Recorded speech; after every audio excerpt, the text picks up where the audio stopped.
asalaamaaleykum mbokk yi ñu sant buur yàlla borom asamaan suuf moom mi ñu baaxee jotaay bi di liggéeyal Sénégal wala kenn ku nekk suñu nan lay bàyyee waar ngir suñu réew gën a baax tey ñu ngi si ànd ak Alioune Kandji ñu gën ko xam si turu Major Kandji moom xam-xamam dafa màcc si lépp lu jëm si wàllum sécurité ndax expert la si ba pare tamit moom lépp lu jëm si wàllum joxale ay nit ñoo xam ni dañuy féewaloo lu ñuy wax spécialiste la approche résolution conflit Alioune Kandji ñu dem nuyu da dara la ziar. mais surtout nga ñu ngi lay fay di kontaan ci émission bi parce que lépp lu yokk Sénégal ak di defar réew mi Sénégal bu nekk am na droit wax ci quoi. lu tax ñu lay woowee Major Kandji. non parce que je suis major de gendarmerie c'est le grade. Dans la gendarmerie, il y a un grade qui s'appelle major, donc ce sont les doyens, les masters. Aux États-Unis, le chef d'état-major des armées, à sa porte, il y a un major, lu muy def moom lay waxal. léegi major si grade gendarmerie boo koy natt lan la. waaw loolu boo gisee gendarme da ngay gis un gendarme un MDL-chef un gradé un adjudant chef après nga dem major. C'est le dernier grade des officiers des gradés supérieurs de la gendarmerie. Dernier grade des grades supérieurs. Et puis avec des conditions très sévères pour l'être. Macha Allah mais gendarmerie am na ay colonel. Oui c'est ça am na aussi l'autre hiérarchie c'est la lieutenant sous-lieutenant lieutenant capitaine commandant colonel général. mais ñaari du benn. Parce que pour nga nekk major il faut que tu sois excellent toute ta carrière. Jamais puni jamais blâmé. macha Allah waaw. te yow loolu nga am. waaw bu wóor a wóor kay. alhamdulilah léegi gendarmerie ñaata at nga fa def. non def naa presque ay 34 ans te boobu mën na 36 ans sax parce que dama continuer Nations Unies dama retraité même defaat ay 2 ans Nations Unies.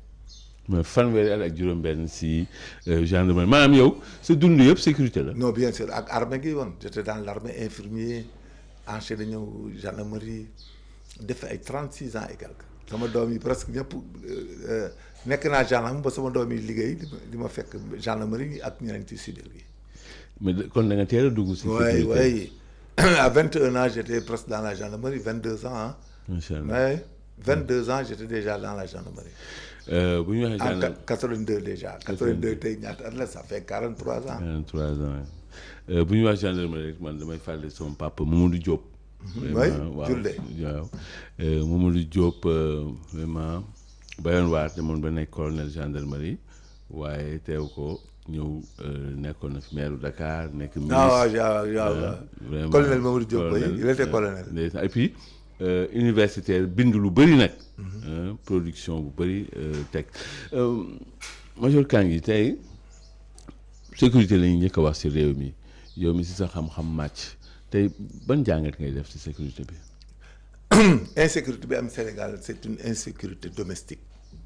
domestique mooy. waaye ci kër yi mooy gis femmes yi ñuy rey ci kër yi ak booy yi reyante ci koñ bi reyante ba am ku rey moromam boo xoolee jours yi loolu ngay gën a gis depuis Aziz Dabala c'est des gens qui se connaissent qui ont des conflits internes des jalousies c'est des entre mari di jëkkër ak jabar ñu reyante jabar ji ñu rey jabar ji gaañ ko nga gis ay xale yoo xam ne dañuy nekk ci koñ bi di xeex ba reyante seen bopp léegi de moins en moins sax ku agressé nii rey da ngay gis ne wàññeeku. loolu wàññeeku na léegi la crise bi la c'est une crise économique une crise sociale ak éducation bi y a l'échec xam nga réew bu demee ba ñuy bëgg a voguer dans la déperdition c'est-à-dire kenn faaletul kenn tout le monde est indifférent à la souffrance d'autrui c'est-à-dire yow dootoo am yërmande ci nit ñi te doo faale nit ñi ku nekk léegi day débrouiller wu et là-bas il y a ce qu'on appelle l'agressivité.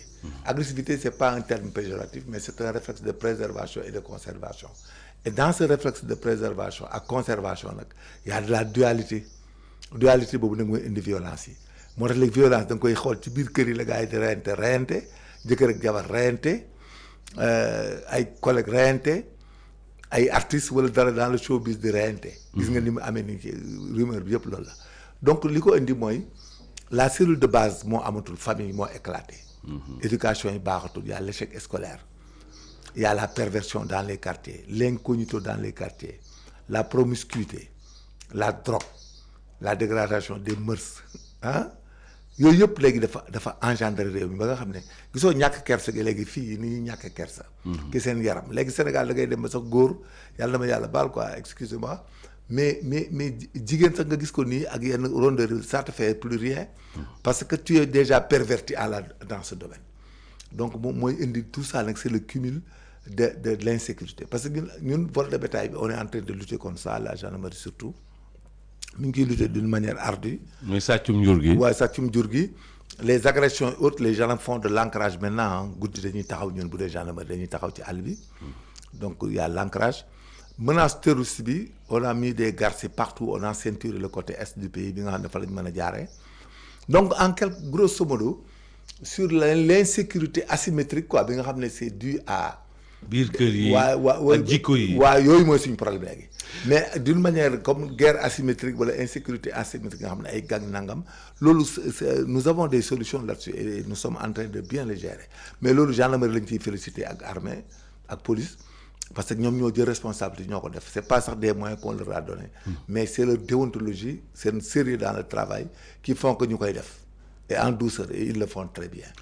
gendarmerie armée ak police bi nga tudd dañ leen di delloo njukkal ndax xam nga Abraham Maslow benn boroom xam-xam américain wàllu psychologie dafa def benn pyramide mu wax doomu aadama dafa am juróomi soxla juróomi aajo yoo xam ne day jéem a di ko lijjanti si ngir dundam bi si njëkk mu ne mooy besoin primaire yi lekk naan ak yooyu ma ni pyramide boobu baaxul doomu aadama soxlaam aajoom bi njëkk mooy kaaraange. parce que mooy engendré loolu moo koy garanti. parce que soo amul kaaraange. li ci des du ñëw. dara du ñëw munoo liggéey. non pas munoo góor munoo yat donc Abraham Maslow man. pyramide bi la pyramide de Maslow. pyramide bi man baaxul. les besoins physiologiques. premier besoin. l'appartenance. waaw le sentiment d'appartenance c'est tout ça. premier doomu aadama soxlaam bi jiitu. mooy kaaraange waaw da koo tëb dafa tëb sécurité. parce que kaaraange su amul leneen mënta am donc ñi yor suñu kaaraange ñoom armée général Mbaye Cissé 4 étoiles la am na. ma yor loo si loolu. waaw Mbaye xam nga Mbaye da ciy judd quoi moo tax il s'est bien conduit xam nga doomu gendarme la. papaam on l'a trouvé dans la gendarmerie. ses frères son frère était gendarme avec nous il a d'autres frères armés. il avait un frère mais ñeenti étoile loolu. waaw c'est ça dafa il a été genre d'armée maintenant. waaw général d'armée la. waaw parce que.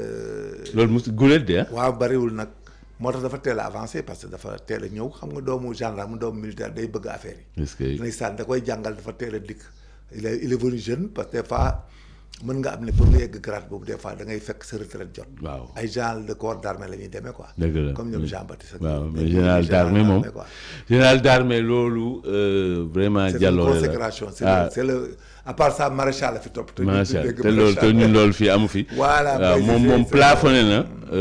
moom c'est notre frère quoi ñu am ñeenti bidéew.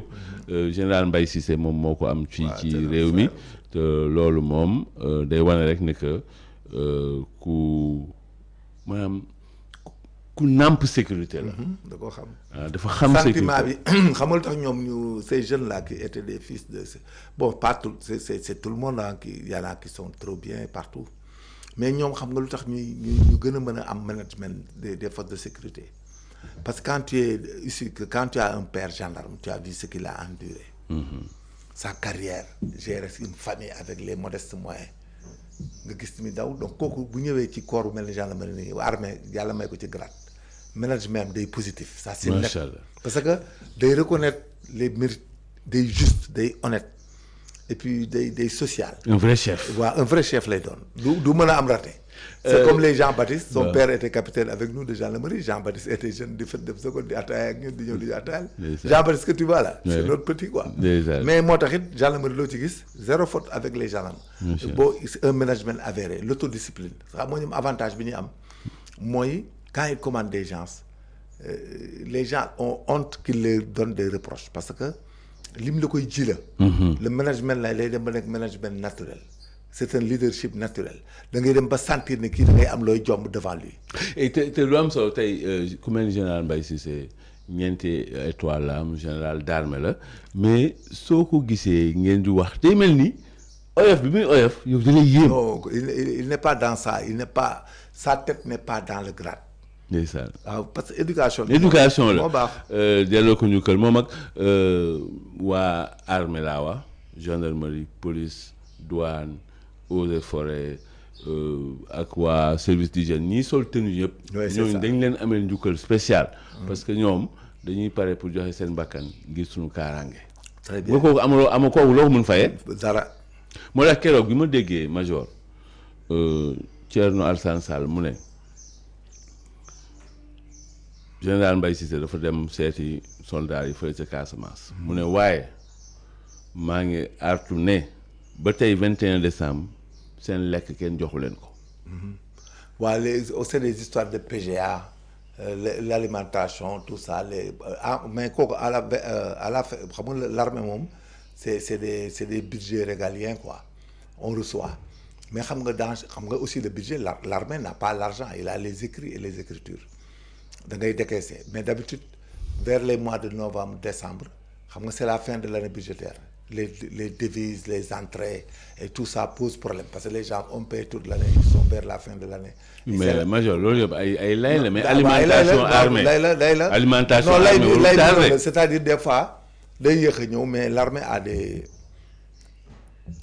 réserves. waaw mais alimentation bi. non dafay tardé. PGA la wax PGA bi li ñu war a fay gars yi la. non mais wax na alimentation. si mais armée jamais un genre n'ose armée bu lekkul duñ fa nekk. waaw mais mënta nekk c'est-à-dire peut-être il a eu une information que les gens ont perçu tardivement l'argent mais quant à ñun man xam nga au commandement gendarmerie laa nekkoon je gérais le cabinet bu mu bañ a wax sax nañ j'étais au commandement parfois à la minute à l'heure ñun on a des réserves et des moyens yoo xam ne genre jamais ñu dem fenn même bu budget bi ñëwagul dañuy compenser on dépense et on compense ça m'aurait étonné.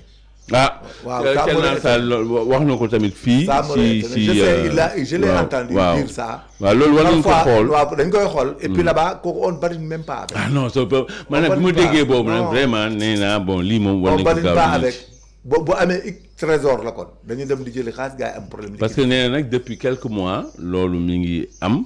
te loolu musul am ci réew mi bon loolu nag ñu ngi ciy woo président de la République moom mooy chef suprême des armées que lu mel noonu coow bu mel noonu moo warul jib daal. waaw mais xam nga ñun nous sommes avec dans le même régiment nous aussi nous avons des hommes de troupe dans la gendarmerie. mais on les nourrit on les habille normalement chaque jour chaque heure xam nga les chefs ils font ce qu'on appelle des compenses nous avons des deniers. des services de deniers quoi yoo xam ne dañu yor xaalis et puis xaalis bi ñu yor. day nekk du revolving c'est-à-dire tu dépenses et on te rembourse.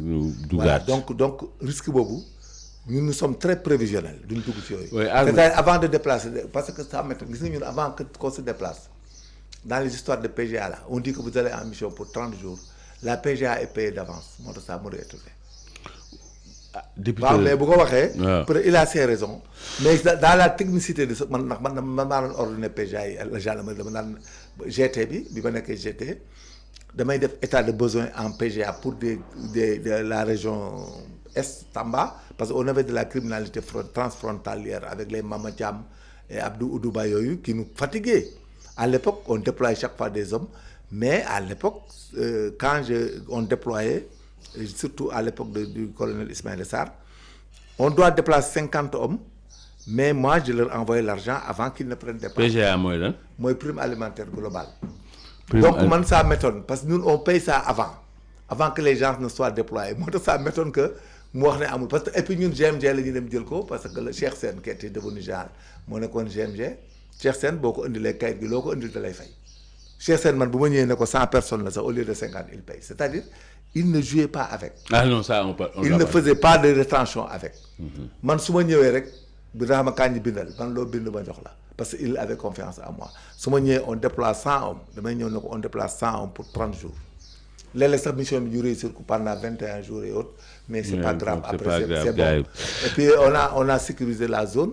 et puis la Casamance aussi la RJ a mené tout le temps sa PGA et puis nous sommes dans le même régime juridique. Et que le ministère de l'Intérieur aussi a de l'argent pour d'autres choses, les catastrophes et autres.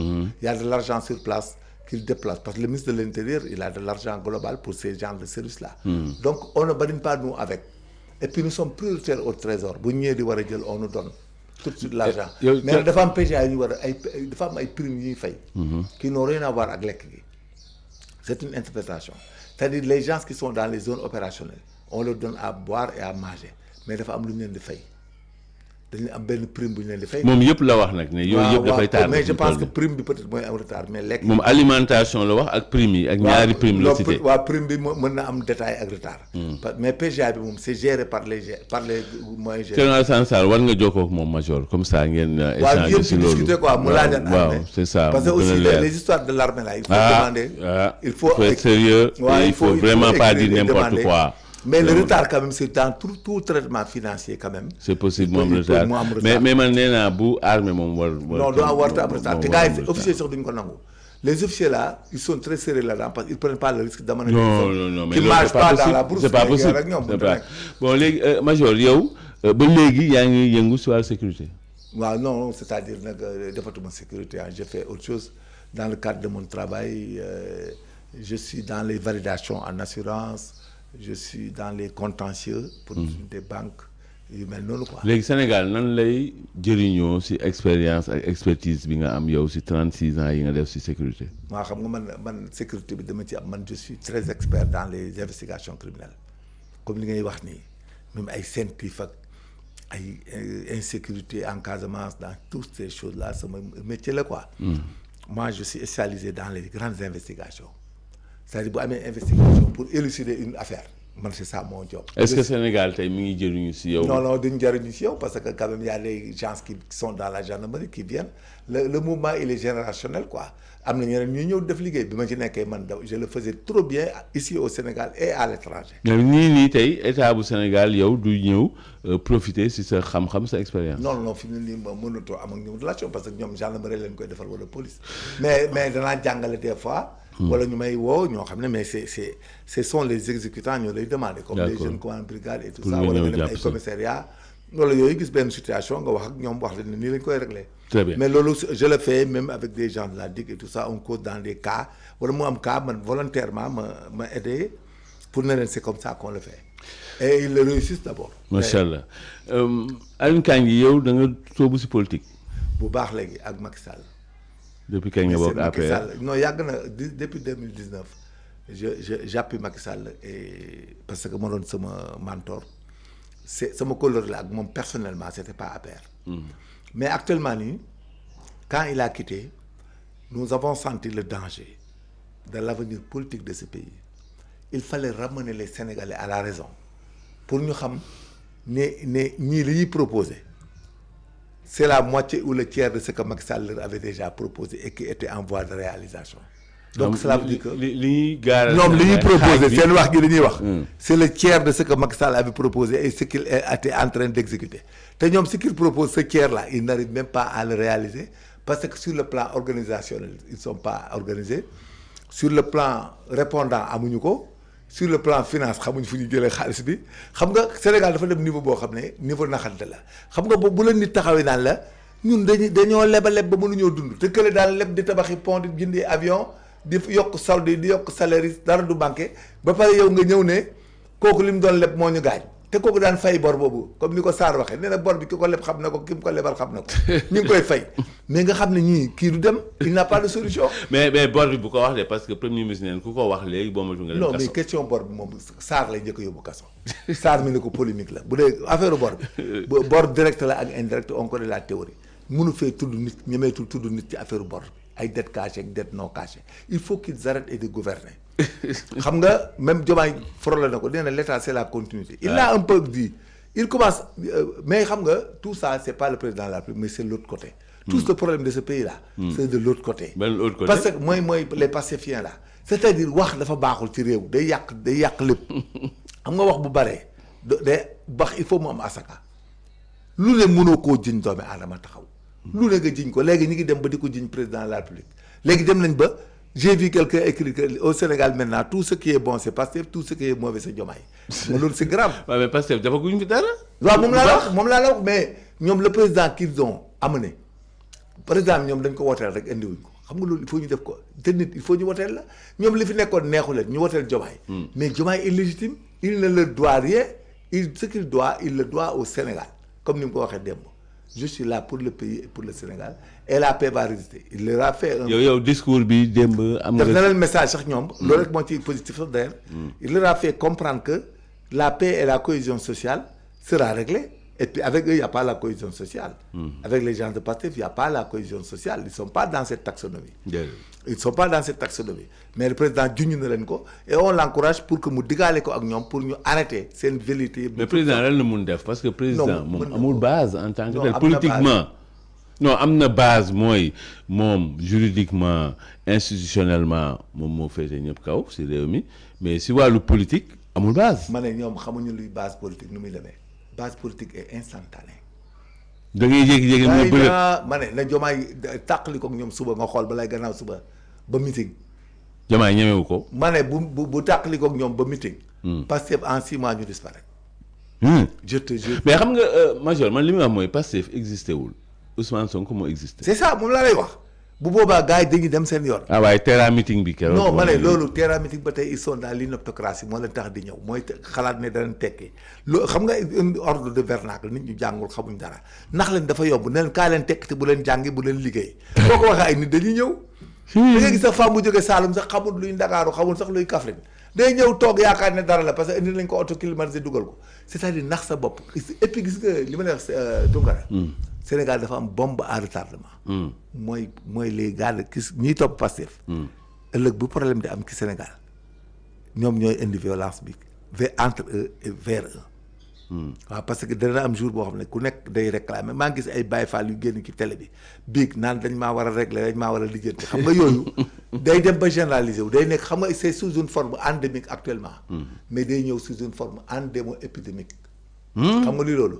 xam nga y a l'épidémie l'endémie et l'endémo-épidémique. Épidémie mooy la propagation d'une maladie dans une zone plus ou moins vaste atteignant plusieurs personnes avec des influences identiques et inhabituelles léegi nag bu demee ba nga faj ko ba mu des benn ruq boobu rek am fa maladie mu endémie la tudd gis nga nag ruq boobu bu demaatee ba propagé waat ci ñëpp on l'appelle endémo-épidémie. gis nga képp ku war a ragal Sénégal Ousmane Sonko moo war a nekk premier bi. waaw moo war a ragal ñi mu àndal. da ngay ragal ñu xëpp. te dana ne sama grand frère waxoon na ko barki Sëñ Tuubaa dana ko wax bëccëg. ñu daal ci kaw. ma ne dana ko wax bëccëg ne major waxoon na ko ku ci bokk ku nekk kilifa da nga daw.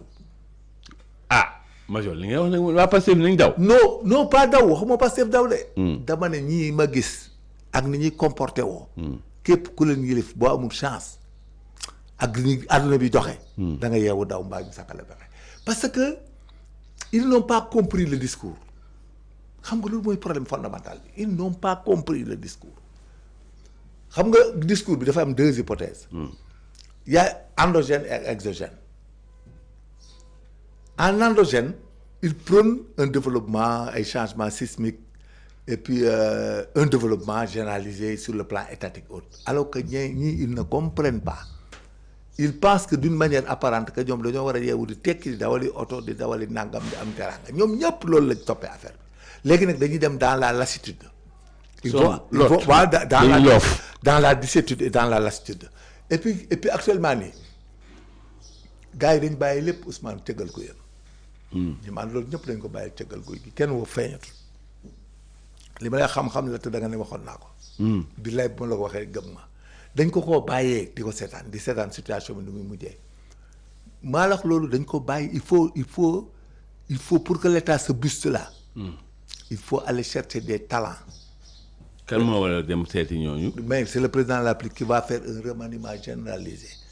objectif remaniement yow kon. non remaniement doo waxuñu changer premier ministre mais quand tu n'as pas assez de répondants dans un pays il faut des répondants un président de la République un premier ministre là ne peut pas xam nga Sénégal lii benn premier ministre mënut a ŋànk coow li rek ne daf ñuy développer mënut a nekk. mais moom il faut des talents. mais temps yi gisuloo président de la République gën na ko dooleel. non doole bi mooy organisation la parce que y a des problèmes c'est très lourd chez lui cela veut dire que les ministres n'ont pas été entre guillemets capables de donner des répondants et les attentes du premier ministre déjà c'est ça parce que il a reconstruit un gouvernement au niveau de la primature parce que cela veut dire que même Déthié Fall son ministère c'est ce qui a amené ça il faut le fast track quoi il faut réaliser les choses avoir une visibilité.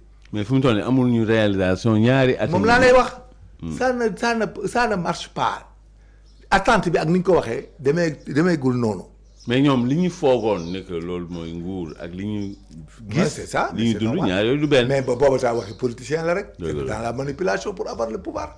mais après boo ñëwee da ngay lay yi nag mooy commencé jeex lay mais ma foogoon lay du jeex. non day jeex loolu da nga koy sóoraale. non lay kay nit mën na cee loof. lay bi jeex na parce que léegi tout ce qui est méthodologie ak démarche intellectuelle pour gérer état rejoint Macky Sall jeex na y a plus de changement depuis discours boo ko déggee ne lépp lu ñu wax de A à Z il a introduit par la félicitation des forces de sécurité et de défense Macky Sall da leen félicité ba pare fay leen ku nekk plus de 120 000 francs d'augmentation de salaire moderniser l'armée équiper l'armée.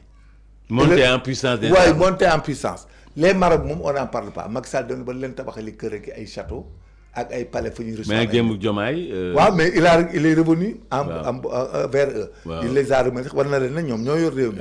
donc loolu ça fait partie des facteurs d'apaisement. mais loolu lu bees la quand même. waaw c'est lu bees la. il est le seul nag à le faire pas les autres de Pastef. parce que ñoom ils sont dañu doon saaga sëriñ non si. il n'était pas dans ça. dañu doon saaga léegi nag sëriñ. moom il commence il a rectifié sa lacune boobu.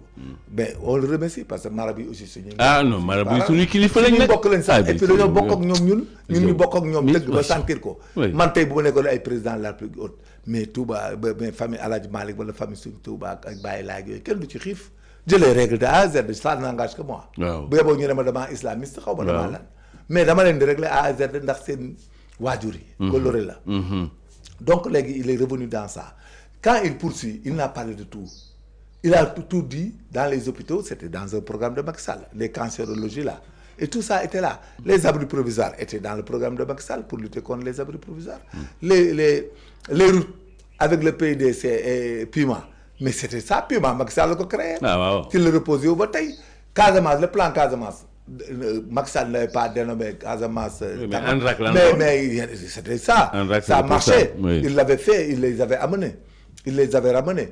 Donc les VBG, VSBG, moi les genres là, les violences faites au genre, sur le genre, la convention de Maputo là. Mais Macky Sall le gère et nous tous nous savons. Donc voilà que tout ce qui a été dit a été prédit par Macky Sall avant et exécuté. Maintenant, il y a des omissions parce que le plus grand problème de ce pays, ce qui est conflictuel sax présentement nii ci jamono ji ñu toll. mooy le pétrole il faut ressources pétrolières yi ñu wax ñu ko statistiquement par mois ak fu muy dugg. loolu ba léegi amuñu ko. mais il faut ñu am ko parce que Sénégal yëpp dañoo yaakaaroon na ñun suñ teraanga ak suñ dund ëllëg ci pétrole bi lañ ko. ñoom loolu lañ doon wax. waaw mais léegi c'est ça ak léegi nag pétrole beeg gaz bi mënoo toogaat ñaari at mais mënut a continuer du dem ñetti at. du romb 2026 danañ ci wax ñoom dañ ciy wax pétrole bi ñoom il faut ñu wax ko avant il faut ñu def statistique président Diomaye il n'a qu'à imposer au ministre qui s'occupe du pétrole là surtout xam nga Birame Souleye Diop il n'a qu'à faire des statistiques wax ñaata lañ ci am wax ñaata la ci xaalis ak fu ñu koy ñoom versé nañ ko tel endroit et que là-bas ça sera corroboré par les statistiques des sociétés qui l'exploitent et on va comparer avec ce qu'ils nous donnent ñoom dans leurs livres. léegi Bougane Gueye Dany plainte bi mu déposé dina tax gaa ñi ñëw indi chiffre. non dañ koy indi par force xanaa xam ne pétrole beeg gaz mais pays bu am problème ci loolu lay jege. gis nga lii nag mooy prémisse ci problème ak pétrole ak gaz loo ci laal day feeñ parce que ñi la koy jox ñi lay jox pétrole bi ak gaz bi xaalis bi. il faut day am traçabilité. ah pétrole gaz bi moo ko nëbb de. non ñi koy exploiter les barils là exploitation journalière bi dañ koy xam. semestre bi dañ koy xam. bimestre bi dañ koy xam. léegi ñoom dañ naan on a donné à l'état du Sénégal sa quote-part ak Petrosen ak yooyu on leur a donné temps et temps. bu ñu la ko joxee yow en entrée c'est comme un actif c'est comme un compte soldé. un compte où on a mis de l'argent mais boo ko décrédité boo ci jëlee xaalis mais il faut nga expliquer ko. tôt ou tard day éclater parce que Diomaye le président Diomaye mooy yeewu suba teel am ay information poser leen ay questions nga wax mu jàpp la xam nga ñoom ils ne savent même pas où ça va venir ils jouent avec le feu képp ku laal ci affaire pétrole wala détournement nangam il arrivera un matin moo xam ne président Diomaye da lay arrêté.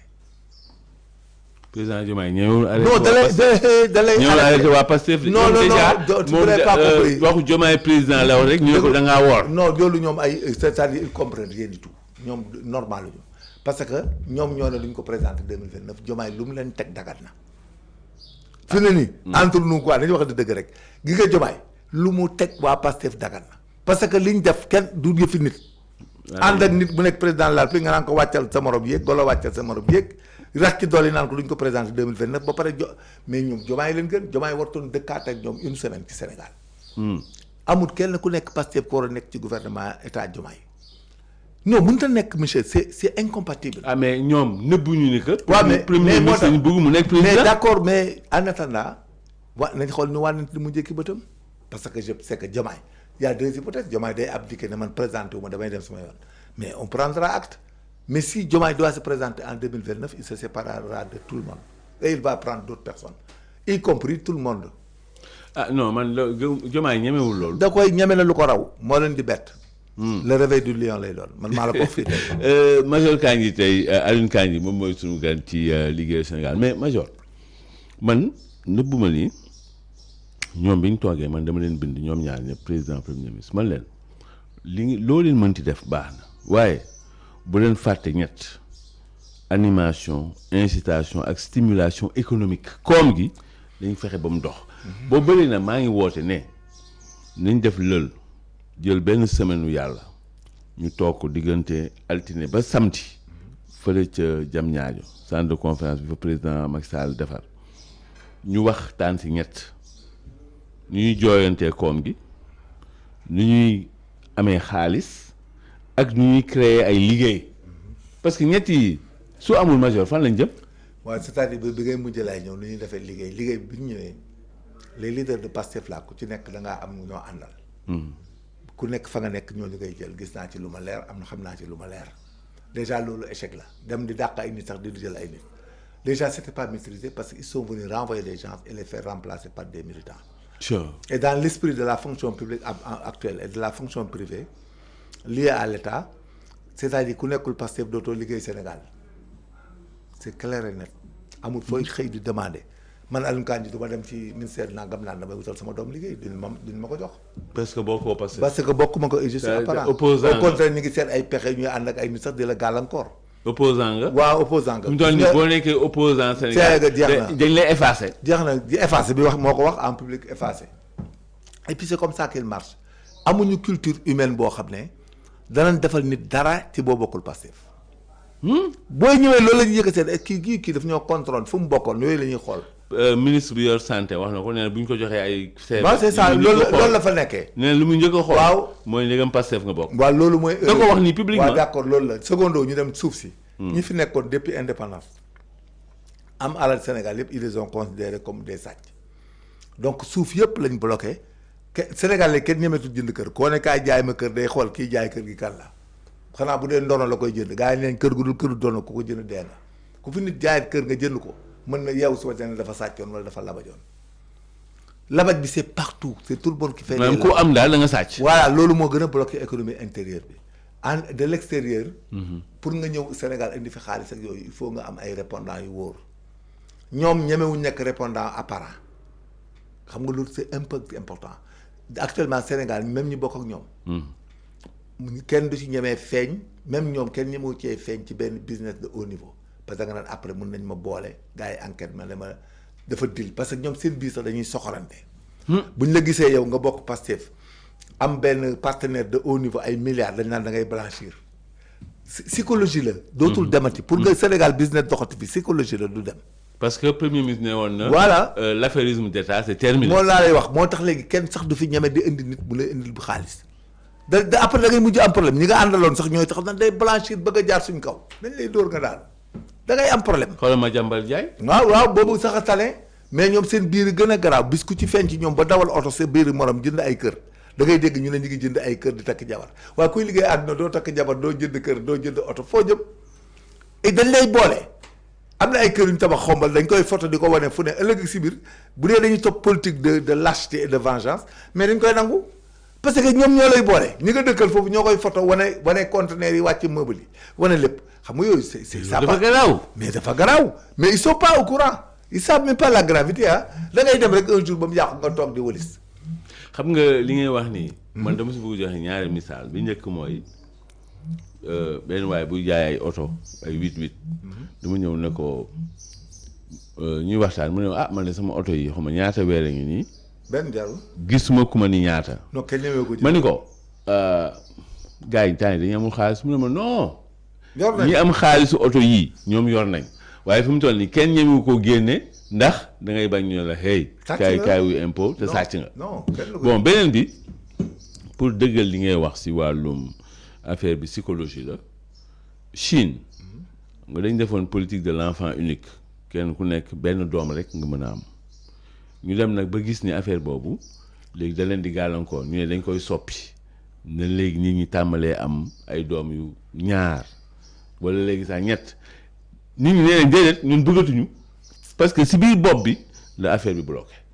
parce que li nga wax dafa xóot de. non dafa xóot ba mais ñoom ba tey amuñu gars yi am xam-xam ni pour bis tey gis nga fi ne nii même ce qu'on appelle les déclarations de soupçon.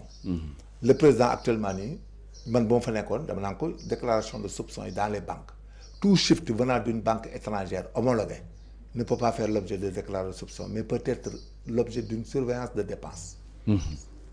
changer affaire bi carrément. non l'argent va venir. ku yor xaalis ñun danañ ko surveiller xool fu mu koy def mais duñ ko bloquer pour mu jël money am c'est pas légal day bloquer réew.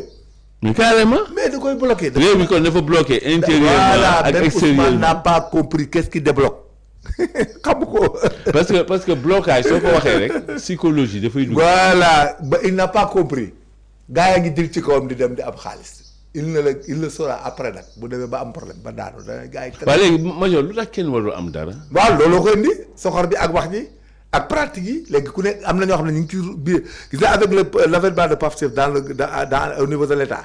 y a des fonctionnaires tapis dans l'ombre yoo xam ne ñu ngi def seen i dil di am ay alal yu dul jeex à cause de leur mesure là du jaar ci biir di chantage di am xaalis. waaw parce que boo am parce que coow li. waaw ba loolu la dégg nga ma ne Diomaye dafa war a wax toutes les banques ni tous ceux qui ont des shifts de l'argent venu dans une banque sénégalaise et émanant d'une banque étrangère avec shift à la BCEAO la mise à disposition est automatique c'est nous surveillons les dépenses fan la waaj dugal xaalis. parce que xaalis mënoo dem France dugal sa xaalis BNP Paribas indi ko Sénégal ñu la koy bloquer. non c'est bête. loolu la. waaye léegi xaalis bu ñu ko bloqué. waaw mais comme. non kenn dul indi sax gars yi dañ dul indi dañ koy jaar. parce que milliardaires yi. dafa am ñaar yu am. milliardaire su gisee ñuy bloqué du ñeme. beneen ay naataangoo milliardaire am soo leen jàppee tëj leen kaso. waaw mais day gën a bloqué. day gën a bloqué. ñëppay ragal business au Sénégal. mais fi mu toll Sénégal business au Sénégal dafa vaste. suuf si il faut laisser la spéculation foncière continuer mais il faut la réglementer et la surveiller c'est-à-dire le gars il vend un patrimoine il faut que le patrimoine soit identifié par un NICAD et un titre de propriété pour que ëllëg mu bañ a am confusion dans les lieux ak yooyu ak la propriété même les actes administratifs peuvent être NICADés et valeur de bail parce que boo ko NICADé protégé ko celui qui vient danaa ko non c'était NICADé au nom de tel su ko jaay yow mënoo ko jaay moom moo ko vatan mu dem donc loolu man tey boo ma joxoon tey descos bi ma régler problème mu litige foncier en moins de 6 mois c'est des détails c'est facile à comprendre mais malheureusement il nom mais ñun bu ñu nomee woon ñu régler ko ma enquête ko Sénégal. yow tey jii ñoom suñu la woowoon pour nga ñëw jàpp sa liggéey bi di nga dem. mais descos yi ban jaral na ma ko ma régler problème mu foncier bi parce que xam naa ni ñii dañuy caaxaan foncier suuf kenn du ko créer amul usine suuf. boo koy enquête di jàpp sàcc bi sàkkal ko pexe. da ngay gis xale bu judd ci koñ. ba ñuy doon sa koñ bi fekk mu judd mu ñëw di fa régulariser terrain bu nuy mais je te jure monsieur ay Rufisque am pagaille avec les terrains de Baye Jacques Diop là. Baye Jacques Diop da doon jël papier rek jox ay paa ku nekk ak sa terrain am na boo yoo xam ne fi ne ci la nekk di régulariser pourtant boo régulariser ba am baay bu demee Pikine procureur daal ne occupation santé fekk gauche bi doon de sax attention ne kii bi muy judd terrain bi. xam nga pour te dire des lacunes pareilles. boo demee Mbour dañoo yabaate foo fekk Mbour ñi ngi def litige foncier amul kenn koo koy régler. il faut un expert boo xam ne day toog nga ñëw mu jàppale dans la journée ñaf ci kaso bi bala muy mat 6 mois nga tëj faussaire yëpp.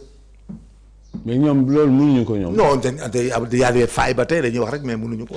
man quand j'étais enquêteur à la brigade de recherche de Dakar mais chaque fois que celui qui venait je le règle tout de suite damay sol sama daal dem impôt domaine dem fu de ñëw dajale kay di na la lii nga def laa nga def jàppale ci saa si. Major Kandji tey réew mi doxul.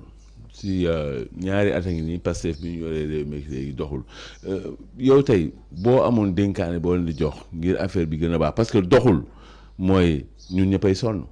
tey lan lañ ñoom président boo ko doon wax wala premier ministre ñu war a def ba débloquer réew mi mu dox lan nga leen di wax. premièrement pour ñu débloquer réew mi Ousmane Sonko day déclarer publiquement que Diomaye sera notre candidat en 2029. maa la wax loolu c'est ça le fond du problème de l'entrave de développement, les menaces de troubles sociaux, les risques sur le plan économique, la fuite des investisseurs, tout le monde. Tant qu'il l'a pas dit, le Sénégal sera dans la léthargie jusqu'à présent. ah mais moom dafa bëgg nekk candidat. moo tax léegi on n'a plus le droit de régler un plan de développement kenn du fi ñëwati kenn du régler dara. kon ñun léegi nous sommes condamnés nii. jusqu'en 2029 amul sax théorie booy théoriser. Voilà. ça c'est moom la cause des conflits. Cause de conflit là. boo modéliser affaire bi mooy tout est là-dedans. Tant que Sonko veut dire que day présenté wu ak ñi mu ànd la ñuy présenté wu opposé wu président Diomaye qui est actuellement président de la République rien ne marchera. amul sax théorie naan solution ou solution y a pas de solution. Major xale yi bu ñu la déggee dañuy jël gaal yi dem. non y a pas non dafa amatul solution bi c'est quoi kii Diomaye mooy toog ak moom ñu day ñëw wax ne ko man damay présenté wu 2029 Ousmane Sonko lay présenté 2029 mu ne ko allez-y vous opposez ak ñi nga àndal raxasu ci ba set créer li muy créer développer defaral réewam normal jël ay nitam normal gouverner normal ñu dàq wuti 2029 bu yegsee Ousmane Sonko s'il a le droit de se présenter il se présente s'il n'a pas le droit il se présentera pas c'est ce qui vont faire des violences ñu jàpp leen. waaw Major est-ce que loolu tam simpliste. non c'est très simple schéma bi non schéma bi c'est très simple da koy woon ne ko mbër xam nga aussi président Diomaye nee naa ko trop gentil et fatal trop bon et fatal. mën na la gaañ mën na gaañ say ñoñ mën na gaañ li ngay àndal. wax ji dafa war a tënku nañu wax dëgg crise bi am Sénégal ci jour yi ñu toll cause crise bi dëgg mooy le polycaméralisme c'est-à-dire le fait que waa ji nekk ci gouvernement bi yor suñu gouvernement di préparer wu avec notre budget et tout di ko gérer ba pare ne day présenter en 2029 contre le président Diomaye il faut que le président Diomaye dise que je ne me présente pas en 2029 ou bien que Ousmane Sonko ne du ma présenter en 2029 ñu seet ñu plan bu ñuy def. Mais si Ousmane Sonko dit que je me présente et que Diomaye veut se présenter Diomaye doit éliminer complètement tout ce qui est Pastef élagué on l'appelle élagué il se débarrasse d'eux ils n'ont qu'à aller s'opposer dans les règles nag de l'art. et le ñoom gatsa nga xam de. non bu ñëwee moom vraiment la police l'armée la gendarmerie et les magistrats vont prendre les responsabilités et régler ça. ah parce que ñoom dégg nga Birame Souleye li mu wax nee na gatsa lañ jëlee réew mi te moom. waaw nañ ko continuer mais loolu àggaguñ ci ba ñu yegg ci bi yoon cette fois-ci dañ xaar ba yegg ci. parce que gars yi bii pas kenn du leen bett. non ba ñu yegg ci bi yoon mais l'essentiel li ma def crise bi li koy dindi ci réew mi. mooy Diomaye toog Sonko toog Diomaye ne ko du ma présenté wu en 2029 donc dans ce cas mu bàyyi ko mu doxal lu ko neex def lu ko neex bu 2029 jotee moom s'il se présente mu présenté wu wala Sonko ne ko du ma présenté wu yaay présenté wu ñu ko doxal faute de quoi si Diomaye veut se présenter en 2029 Ousmane Sonko li mu wax day pare ci Pastef totalement dindi leen ba mu set amul ministre amul DG amul commis amul dara ñu dem opposé wu ji mu créé la jëfam jël ay nitam gouverner réew mi normalement lu ñu am jël en 2029. Major tey réew mi waxu politique lañ fiy wax. waxuñu économie. waxuñu technologie. waxuñu même sécurité. waxuñu sécurité mbay maa ngi nii tey ñun ñëpp gis nañ affaire bi. arachide bi maa ngi jógee Tamba gaa yi ngi ci àll bi di rey baykat yi di jënd gerte gi. 305 yi baykat yi. gis ñu ko non pas du tout eggu fa. parce que liquidité bi gars yi ko yor mooy ñiy jóge Touba ak yooyu ñu ngi def camion yi ci àll bi foofu di jënd rek di sëf. te ñoom ñeen am na ku ne moom jaayee na gerteem fanweer. waaw parce que besoin bi mu nekk la. waaw moom nee na moom foog mu lekk foog mu naan. waaw mais xam nga loolu li ko indi le président de la République n'est pas responsable de ça un ministre avec un premier ministre actuellement Sénégal dafa am premier ministre am ministre. Le ministre de l'agriculture. Dans la proactivité il devait tout prévoir. Alerter et aller chercher les fonds il y a les banques il y a des gens qui achètent même il y a les Chinois qui achètent. Macky Sall bu Chinois yi jëndal musiba am da ngay ñëw ne Chinois yi bu bënee nous on achète tant de tonnes et vous achetez le reste. mais le problème est que Chinois yi ñooy gën a fay prix. waaw seen ñoo gën a baax la de. waaw mooy loolu lay coow li. parce que ñoom fay téeméer du dara si ñoom. waaw ak 400 parce que gerte loolu lay. oui gerte xottu baa ngi jël kilo 600 ñun war nañ ko mën a jëndee 400 ci béykat yi. ben oui. mais loolu ça c'est prévision la. c'est-à-dire gerte bu ñu jiyee gerte gi rek nga xool tonnage bi ñu ji. war nga def la provision de productivité que temps probabilité et là tu prévois l'argent avec des banques et tu remets en place mais Sénégal quel est notre problème nañu indiwaat ONCAD. mais mooy solution bi organiser ko institutionnaliser ko nous avons des militaires aussi qu'on peut utiliser l'armée y en a beaucoup l'armée on peut les utiliser durant la période d'exploitation et de vente des produits oléagineux. mais état technique la c'est une tacticité. bon ñoom li nga bëgg a wax tey mooy ñoom mënuñu yor réew mi. non c'est-à-dire seen incompétence su ministre yi mooy problème bi.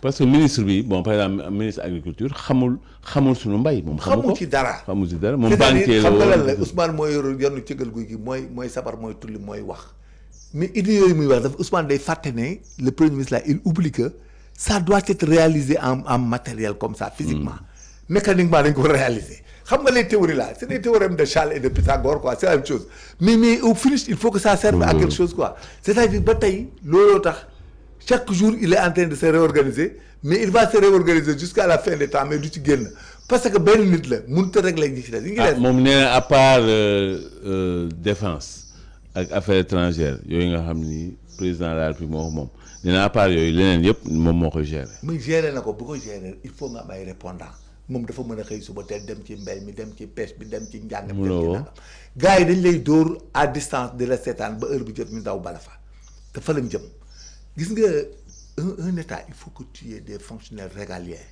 comme ay Matar Cissé gis nga boo gisee ñu naan jël des généraux de l'armée leen indi aussi dans certains cas c'est comme ça des Biram Diop il faut nga indi ñoo xam ne dañuy normal am luñ jomb am cosaan ci réew mi mais doo jël ay businessman dugal leen ci état yi xam nga ay businessman ñoo xamuñ dara. waaw du loolu sax mais il faut ñu business te nag foo yëngu ñu taxaw di rap yi fekk ragaluñ la gis bu ñàkkante jotee buñ la arraisonné rek nga ne du ñun par exemple si presse bi nii ministre bi ñu fi indi vraiment moom xamul si dara ndeysaan.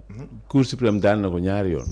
xam nga loolu major ban réew tey si àdduna bi réew bu normal le benn ministre Cour suprême daan ko ñaari yoon mu ko ni di doon ministre. mais mënta nekk. mais Sénégal ñun parce que fi ñu yóbbu tamit. le premier problème de ce gouvernement là de Ousmane c'est quoi il a des difficultés pour remplacer. Et je l'avais dit je l'avais prémédité ne ma naa ko le jour que tu commences il y a deux hypothèses tu changeras personne malgré leur minabilité. Mais le jour que tu changerais des gens tu verras il y aura une surprise. foofu la toll fu ne nii ñëmut a changer ñenn ñi. parce que boo leen changé parce que boo leen changé rek musiba dañuy wax ba ne taret. major xam nga day yëngatu si sécurité te sécurité moom léeg-léeg sécurité ak santé dafa am fu ñu dajee mooy mieux vaut prévenir qu'essayer de guérir. Donc da ngay nekk ci anticipation en permanence jéem a xalaat loo xam ne ñëwagul. doo xalaat bu ñëwee tey nan nga koy liggéeyantee moo tax moom. c'est la proactivité. c'est la proactivité doo xaar ba mu ne këtt ne jonn rek nga jóg waaye da ngay jóg laata loolu waaye léegi major yow tey APR ban ndombol tàng nga fa am. bon je ferai partie de la cellule des cadres. ñoom si cadre nga bokk seen yéene moo tey gis nañ APR dañ commencé waat di yëngu. ay teg cellules yi fii teg seen yéene mooy lan jëlaat nguur. mais bien sûr pour amal Sénégal ñun avec je donne un exemple tey bu doon yàlla daf doon dogal ni Macky Sall ñëw tey. dans 6 mois dootoo fi dégg ay dettes ak nangam. ay dettes. ay bor. affaire bor théorie de bor là dañ koy dépassé. tout va aller comme des roulettes. léegi Macky Sall dafa war a ñëwaat yéen. non mais c'est ça d'abord il faut les municipalités il faut que xam nga amul benn commune Sénégal boo xam ne. am na loo réalisé depuis 2024. non amu fi moom. amul benn commune Sénégal bu réaliser quoi que ce soit dans sa commune. non mais amul imaginez nag yow des Sénégalais bon temps nekk dans des communes dëkk ci ay communes yéen maire yi ngeen amul indiluñ leen keccax indiwuñ leen gejj indiluñ leen sax simbong ngeen taxaw di régler ak ñoom ba pare ñu leen di théorie naan leen pour ñu jël maire yi jël nangam dañ leen di nax jox ngeen di député y a rien fal ngeen leen y a rien. moo tax ñoom tous les Sénégalais là à l'unanime votre sanction la vous donnez à l'APR toutes les communes du Sénégal. non man nag dama ragal Sénégalais yi ni ñu leen naxee woon ba jël. pouvoir ñu naxaat leen rek ñu nax lañ mérité bu ñu ko mérité nañ ko dee. ñu naxaat leen ba jël assemblée. ñu naxaat leen ba jël. non ñoom dafa ñu mais mairie n'a rien à voir avec un état c'est de la communauté il faut des communes avec des maires capables. mais ay wax lañ leen naxee woon. ay wax lañ leen naxee léegi ay wax nañ ko ni ñu leen di nax rek ku nekk toog di wax léegi yow boo yeewoo sa doom bu feebaree doo ko faj sa jëkkër bu feebaree doo ko faj doo tabax sa doom du liggéey. léegi bu ñu indiwaatee bourse familiale yi parce que président Diomaye. mais y aura des problèmes parce que bourse familiale bu ñu ko ñëw indiwaatee ça sera orienté ñi ko Macky Sall joxoon ñu bari lañ ñoo ngi seen i mbokk boobaa ñoom it nañ ñëw ci opposition bi rek bourse familiale je sais que bu ñëwaatee ay magi Pastef lañ koy dundalee ak ñeneen rek c'est clair parce que c'est la politique loolu mooy seen politique néeguñu ko jox ku àndoon ak Macky Sall c'est clair duñ ko jox ko ànd ak Macky Sall ça c'est blanc comme neige. mais ñoom léegi tey major réew mi bloqué na koom gi doxut mbay mi doxut napp bi doxul te ñoom ñu ngi xiiroo ñu ngi ŋaayoo waaye léegi major xale yi bu ñuy dégg loolu xanaa kon ñëpp dañuy waajal dem génn réew mi. waaw mais xam nga solution bu njëkk bi en matière politique bu boobaa da ngay fal ki mën a yor réew mi ba xale yi toog. waaye léegi fii léegi ñuy fal parce que 2029 la ñuy 2026 mais prémisse bi xale yi gaar nañ dem kenn mënu leen téye ndax dégg naa benn oustaz naan ku ci sa waaye mën a jaay nangam muy benn de deux gis naa père bu xar ma nga États-Unis mais mi ngi insister xale yi pour ñu dem donc téye xale yi moom dootul solution kenn mënatu ko fii moom kenn mënatu fee téye doomu jaamur wala naan ko toogal ak bul dem. parce que boo koy téye itam. non mënut a nekk sax teg si loxo non fi mu ne nii mënut a nekk parce que amatul repère dëkk bi amul fooy xëy dem pour nit dimbale la wala jël la wala ne la kaay liggéey. la ilaha illa loolu garaaw na c'est une extrême gravité mais deux hypothèses là soit le président Diomaye se débarrasse de toutes les entraves en cela mooy li ma la wax pour que le pays là soit les gens là n'ont qu'à aller s'opposer quoi pour être bref et clair quoi. parce qu'ils sont au pouvoir et dans l'opposition. non ceux qui s'opposent au pouvoir et qui sont dans le pouvoir et qui s'opposent à Diomaye na Diomaye jël responsabilité am par honneur à son serment de président de la République et sa volonté d'unifier le pays et de le développer. puis officier supérieur bay wax Diomaye du officier supérieur armé de. non defal naa ko Diomaye non il a dit hier nous l'encourageons dans ça il faut qu'il se débarrasse de toutes les entraves au développement socio-économique. mais loolu Diomaye ñëwee ko. non dana am dafa leen dànk bu leen. major yow xam nga ma wax la dara yow da nga am biais cognitif maanaam yow sa honneur officier supérieur. bu gendarmerie ngay waxee. mais de ma ne la Diomaye est à valeur maintenant d'officier supérieur général déjà dans l'armée. waaw loolu moom dëgg non dama ne la loolu Diomaye nangu naa mais namp ko. yow da nga koo namp loolu seen différence. mais Diomaye il va se prendre en compte te man maa Alioune Gagne man maa leen ne balaay janvier de 31 janvier. da ngeen gis changement ci fii nii ci ñoom seen biir. dana leer parce que du continuer du dem fenn dana leer. mais lii moom mënul continuer. non man le budget actuel ne sera pas exécuté par des mains inexpertes Diomaye du ko def. ah bon. waaw maa wax loolu. budget bi ñuy nekk en place budget bii di kenn du ko exécuté ci Sénégal te Diomaye analysé wu ko réglé wu ko ba ki koy laal budget bi ne sera pas exécuté dans des conditions nébuleuses man maa wax loolu. léegi budget bi ki ko war a exécuter mooy gouvernement bi. moom laa lay wax non du nekk bii gouvernement. da koy changer dana am ay changement parce que Diomaye est kon premier ministre bi daal dinañ. du tàggoo waxuñu dem du tàggoo amu ci. c'est-à-dire dana nommer ñu koy exécuter te ñoom ñu koy exécuter dana la jox ay ordres yoo xam ne ñoom kenn du leen def. mais fi mu toll premier ministre mooy exécuter la. waaw mais du ko bu boobaa dana problème dana am de soit day dem wala day toog mais ñu koy exécuter dañ ko exécuter autrement. parce que 2026 xam nga man lan laa ragal. major. mooy ñoom liggéey jeex na ci réew mi 2026 bii. dañ nar a waajal local yi ñëw 2027 bu 2027 jeexee ñu waajal présidentiel. kon liggéey jeex na si réew mi. moom laa lay wax moo tax population bi seen bopp comme ñoom dañ leen di nax te dañoo nangu ñu leen di nax l'essentiel ñoom 2027 bu rombee ñoom 2029 bu dee nax yi ko ne ñoom duñ ko fekkee ba xam nga réew dafa am loo xam ne duñ ko foyee. dundu doomi aadama liggéeyu doomi aadama santé doomi aadama ak jàmmam on ne peut pas jouer avec. actuellement nii xam nga en introduction yaa ngi ñuy wax ay détails yoo xam ne ñu ngi koy soupçonner dans les rangs de l'armée ça n'a jamais existé et ça ne doit pas exister. Et ça ne peut pas exister. Il faut que ñun ñu conscient que nous sommes des doomi aadama réew mi tey gis nga bu ñu jëloon fetal di fetalante balaay ngoon ñu ci bari ci ñun fanaan ci armée yi. exemple laa la jox gis nga ni ñuy waxee nii di wax nii gis nga bu ñu demee ba mu ne rajax ba gatsa bi ñuy woote ñëw ba am débandaat mais da ngay daw ba fi sa kër ànd ak da ngay daw ak sa njaboot da ngay mujj di daw pour nga bañ a dee. mais loolu la pays yi ngay gis yëpp ñu jël seeni bagages di wër ci àll bi di dem conflit la boo demee dans le nord Kivu c'est la même chose gis nga boo demee ay Palestine bu ñu yëgoon duñ jotee ak Israël di leen attaquer parce que ils l'ont pas mesuré il faut la paix là il y a pas de plus bon que ça c'est-à-dire il faut que nga gis nga boo nekkee nag ci nguur seytaan da lay jay. fi mu ne nii ñu ngi nekk ci nguur gi boo toggee la ma tey monsieur le premier ministre nangam j'ai vu ton ami là il a dit je vais régler son problème seen problème ñu koy régler ci biir rek. budget baa ngi nii ngay lekk di régler li la neex rek gis nga bis bu naan rajax si gis nga xaaj bi ci compte bi dootoo fa jaar. or bi ci kër gi doo ko yenn yóbbu meuble du dem yére yi du dem oto bi nga yor boo ko dawalee sax ay bardo wàcce la ci yoon nangu oto bi. dootoo tal yooyu yëpp ku nekk régler sa compte ak sa morom. en Côte d'Ivoire moo fa amoon ku nekk régler sa compte da ngay gis benn kër nit dugg fa rey ñëpp dem yoonam taal kër gi. parce que day fayu. donc la paix là celui qui s'engage fii yaakaar ni tu es impuni ba jour bu ne rajax mais bilaay gerte bee soo da nga xam ne lépp dëgg la donc léegi ce qui se passe c'est très simple le président Diomaye en attendant il n'a qu'à prendre sa casquette de général de l'armée et commander ce pays avec fermeté mooy moom lañ ko laaj de ne plus aller dans le sentiment ay amitié colère ki nangam on n'est pas dans ça. ah moom nee na c'est son ami. waaw d'accord mais il peut pas sacrifier wala accepter que le Sénégal di am ay problèmes yoo xam ne ëllëg kenn du ko mën a régler l'essentiel il s'aligne à lui ou bien il les démet xam nga loolu mooy dëgg gi aussi kuy conseil Diomaye te nekk mbokkam wala nga nekk xaritam ñii dañuy abdiquer ni Diomaye nang bu dee dafa bëgg rester la ñu wax bu bëgg rester nag là-bas ñun ku nekk xool foo jëm ñun ñu déserté dem si ñoon ñun bu dee bu Diomaye ne woon suba du ma présenter en 2029 mais franchement ñun ñëpp ñu sàkk pexe dem si ñoon parce que jaratu ngay xaar rien ne marchera plus.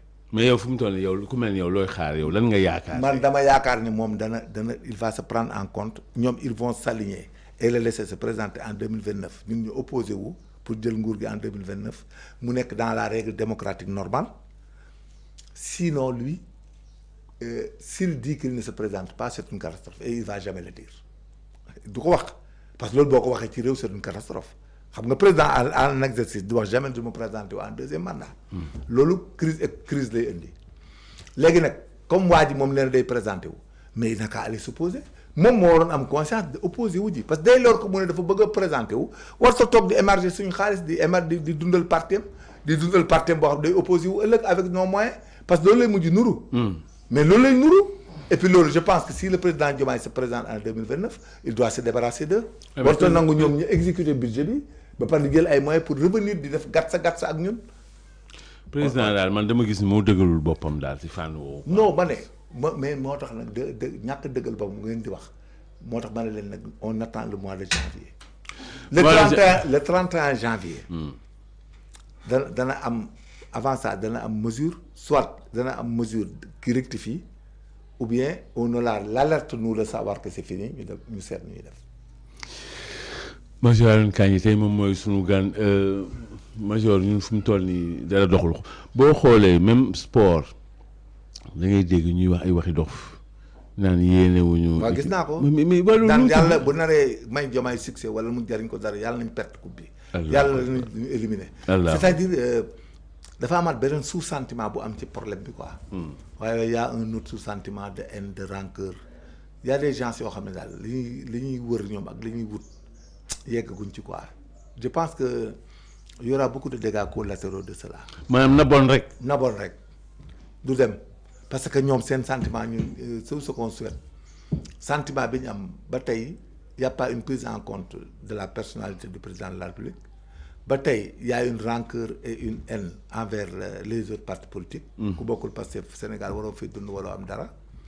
ba tey ils n'ont pas pris en compte les marabouts ba tey jëlaguñ leen en compte. bon Diomaye tàmbali na. non pas Diomaye. waaw ñële jëluñu. non ñoom marabout yi. ba tey ils sont dans le gatsa. et puis les gens qui parlent dans la télé là c'est du n'importe quoi. et puis pour nga tekki dañ leen di nommer ce qui est très dangereux nga jël ay vernacle des gens qui sont rien du tout et nangam di wax di saaga ay nit nga leen di nommer seen morom yi di ko gis. moo tax y aura des troubles chez eux d'abord dana am ci ñoom ñu rebelle wu benn rebelle boo xam ne bu ñu amee trouble Sénégal ci ñoom lay jógee. mais man problème incompétence bi am nag. c'est ça mooy véritable problème parce que boo incompétent bi man Major nee naa ñoom dinañ fi def mandat te benn pont duñ ko fi tabax. non tabax moom weesu na c'est pas dans leur programme.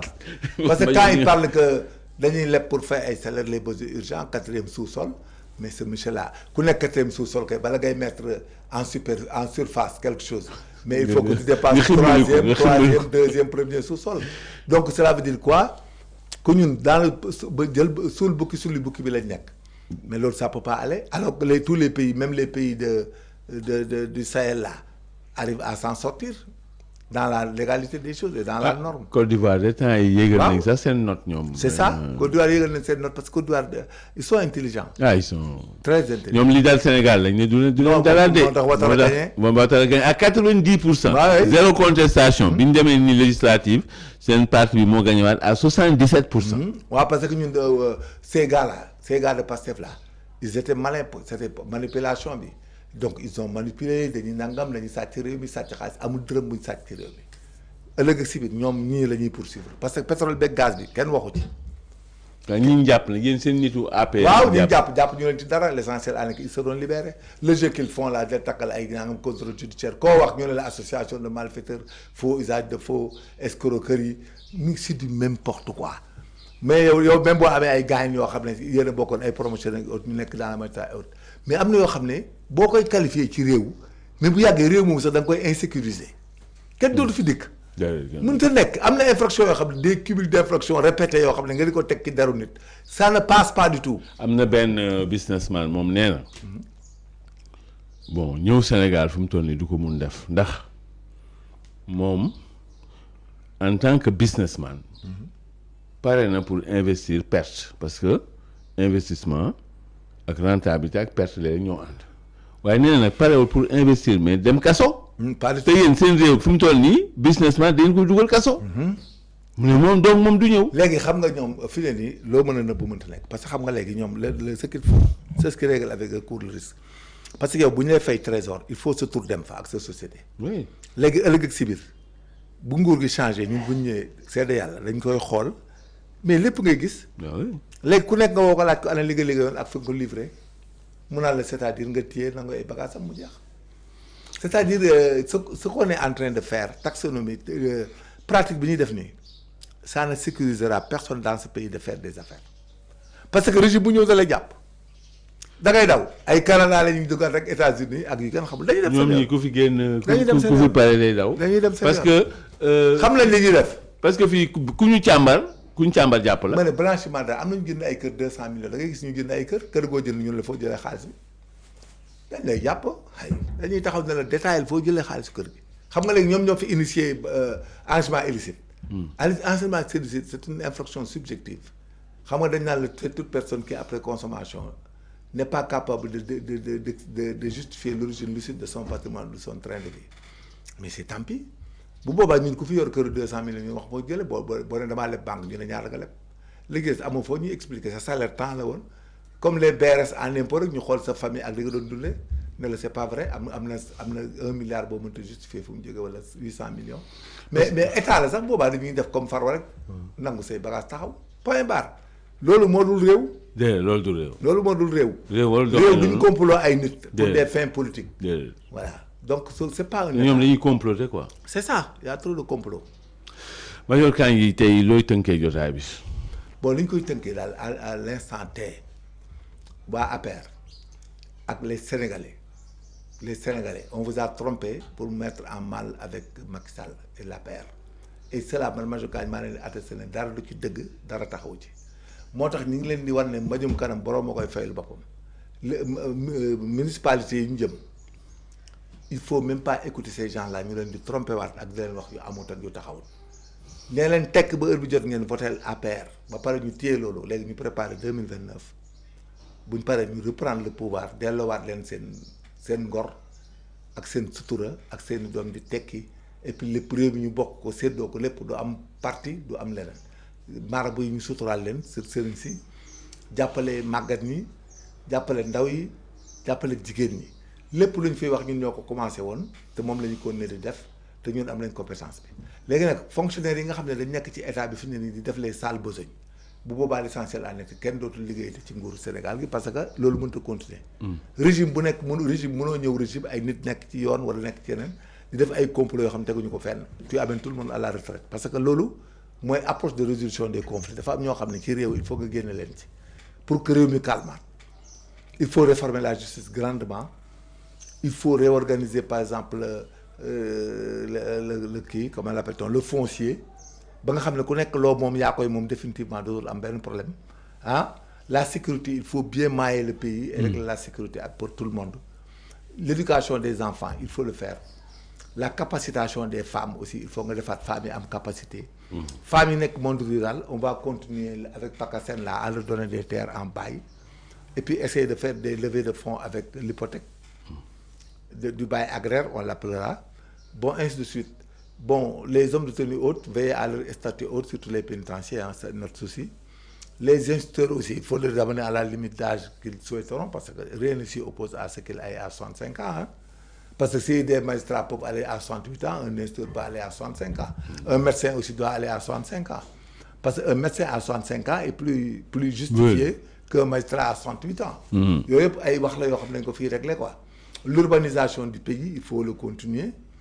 La politique sociale sur l'habitat, il faut faire des habitats sans apport personnel.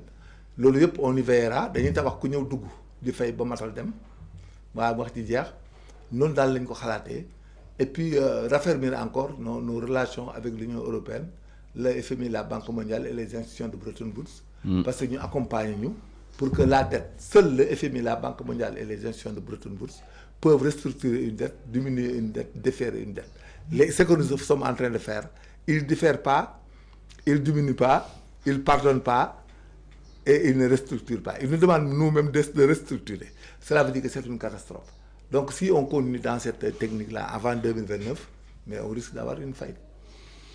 ah monsieur Kandji doy na waar réew mi doy na waar ndax Pastef bi ñu ko yoree ba léegi dem discours président bi léegi nañ ko li mu wax doy na waar daal mais man nag major yow da nga am yaakaar ni que président Diomaye dina jël ay responsabilités. La ilaha illallah. Ah waaw alhamdulilah. non ma ne tant que loolu amul Diomaye s'il laisse le budget de février exécuté par les mêmes personnes autres donc il abdique que moom ñoom da leen di bàyyi ñoom ñu am moyen pour se présenter.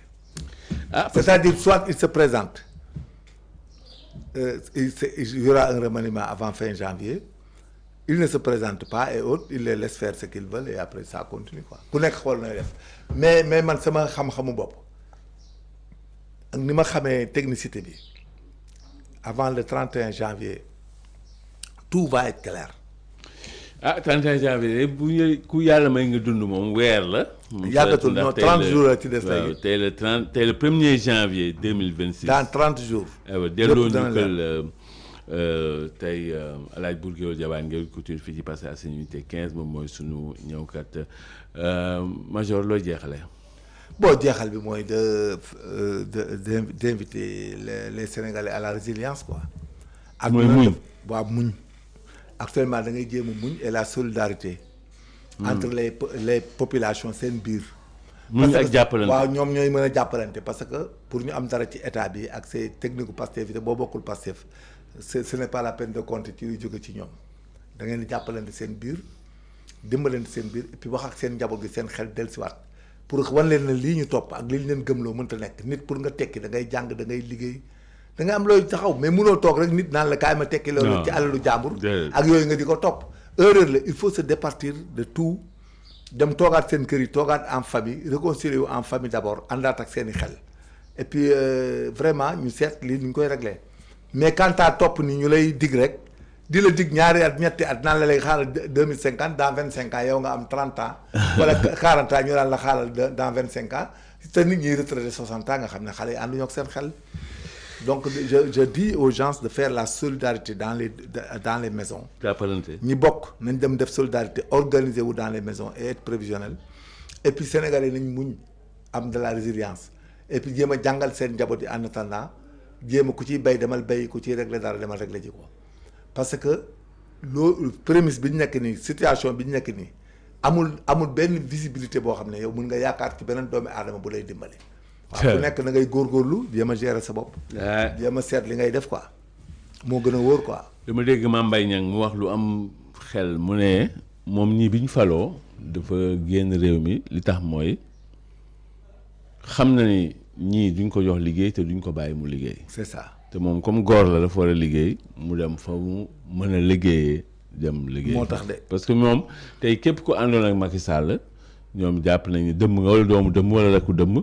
yow réew mi waroo liggéey waroo tekki waaw réew mi waroo fi liggéey waroo fi tekki te loolu moom njaaxum bu mag la delloo njukkal maam Thierno Sylla moom mooy tey sunu technicien laaj Bourguéwal Jabaa Ngéwél Couture fii ci passage unité 15 delloo ko njukkal moom tam sunu ay téléspectateurs sunu ay internautes si at mii ñu tàmbali nii 2026 bi di leen si ñaar yéen ñëpp jàmm xéewal ndimbal ak yërmande di daje ñëpp ëllëg bu soobee yàlla jàmm ak jàmm.